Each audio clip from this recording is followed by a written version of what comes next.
ఎన్నికలకి సంబంధించిన షెడ్యూల్ త్వరలో రాబోతుంది. షెడ్యూల్ వచ్చాక కొన్ని రోజులకి నోటిఫికేషన్ వస్తుంది. ఈ షెడ్యూల్ ప్రకటించినటువంటి వెంటనే ఫస్ట్ జరగబోతున్నటువంటి కార్యక్రమాల్లో ఆంధ్రాలో వరుసబెట్టి 3 రోజుల పాటు విశాఖపట్నము, ఏలూరు, అట్లాగే చిలకలూరుపేట 3 చోట్ల మోడీ బహిరంగ సభలు జరగబోతున్నాయి. తెలుగుదేశం, జనసేన, భారతీయ జనతా పార్టీల పొత్తులో ఇది అత్యంత కీలకమైనటువంటి సందర్భం.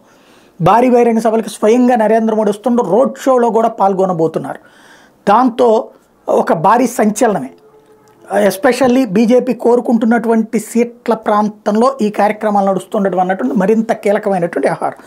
ఇలాంటి సందర్భంలో జగన్కి ఆటోమేటిక్గా గుండెల్లో గుబులు వస్తుంది. ఎందుకంటే నరేంద్ర మోడీ ఇంతవరకు జగన్ని ఎప్పుడు విమర్శించాల, జగన్ కూడా నరేంద్ర మోడీని విమర్శించాల.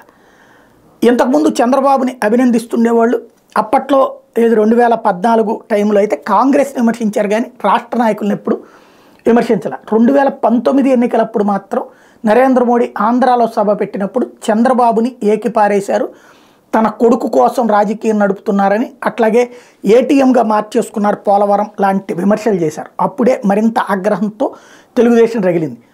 అక్కడ ఆ ప్రసంగాల వల్ల భారతీయ జనతా పార్టీ గెలవలేదు కానీ అధికారంలో ఉన్నటువంటి తెలుగుదేశం పార్టీ ప్రతిపక్షానికి పరిమితం కావాల్సి వచ్చింది. ఇప్పుడు జగన్మోహన్ రెడ్డి వాళ్ళని ఏమీ విమర్శించకపోయినా ఇప్పుడు అధికారంలో ఉన్నది జగన్మోహన్ రెడ్డి కాబట్టి ఖచ్చితంగా విమర్శించాలి. ఏం విమర్శిస్తారు? కుంభకోణాలు విమర్శిస్తారా? శాంతి భద్రతలను విమర్శిస్తారా? అలాగే జగన్కి సంబంధించినటువంటి పాలనా దక్షత మీద విమర్శిస్తారా? మోడీ నోట్లో నుంచి వచ్చే మాటకి వాల్యూ ఎక్కువ ఉంటుంది. అది తటస్థులని ఆలోచింపచేస్తుంది.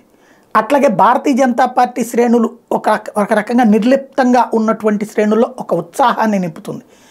అదే జరిగిందంటే ఒక్కసారిగా ఎదురు దెబ్బ తగులుతుందా అన్నటువంటి భయం ఖచ్చితంగా జగన్ని వెంటాడుతుంది. పైకి గంభీరంగా కనిపించిన వైసీపీ వాళ్ళకు కూడా గుండెల్లో గుబులు పుడుతోంది.